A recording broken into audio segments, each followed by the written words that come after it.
bago tayo tumuloy, may itetest tayo. So, kunwari, Kirst, Kiray, tawagin natin, Sammy, Ethel, G, Kuya Gary, samahan niyo ako dito on stage. Dahil sabi ko nga, lahat ng to, tribute pa rin natin para kay Nanay Linda. Nanay Linda, samahan niyo rin kami dito, saka Ate Ana. Kung sakasakali, ayan, mga mag-asawa kayo. Mag-asawa kayo. Kiray, Kirst, mag-asawa kayo. At higit sa lahat, mag-asawa kayo. Okay? So, tingnan natin kung paano lulusot ang mga lalaki kung sakasakali ang kanilang misis, makitaan sila ng lipstick sa kwelyo. So, G, kunwari, ikaw naglalaba. Sige. Ng iyong asawa, ayan yan. Gary! Oh, honey, alika, dito muna. Maligo muna tayo. Maligo muna tayo! Ano to?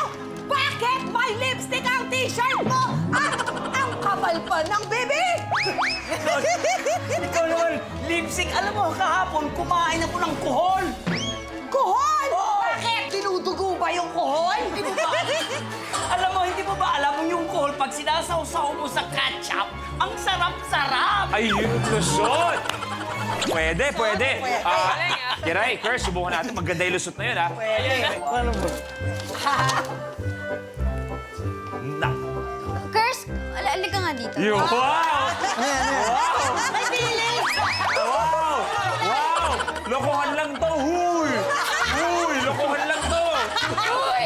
Di ba acting to? Huy! Ago! Ago! Ano tong nakalagay sa polo mo? Ay, lipstick ah. Oh, ano? Oo, para ka lusot, Kirst. Tapos, lipstick, alam ko. Ay, hindi sa akin yan. Okay. Kapalit kami ng best friend ko. Ay, pwede! Ang galing! Eto, mag-asawang gigimbal sa mga telebisyon ngayon. Sammy. Agagaling ako. Frustration ko to eh. Sammy! Sammy, ka dito. Ayos! Bakit may lipstick tong polo mo? Ha? Hindi akin Niloloko yan. mo ako! Niloloko mo ako! Anong niloloko?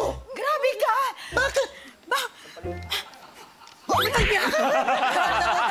Niloloko mo ako! Anong niloloko? Ngayon pa ba kita lolokohin? Ang lalaki na ng mga anak natin. Maghiwalay na tayo! Ang lalaki na ng anak natin, tsaka pa tayo maghiwalay? Ano wala tayong anak!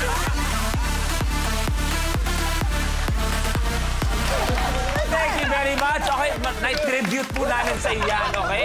Maraming salamat, Ate Ana, Ate Linda. Pwede na kayong umupo.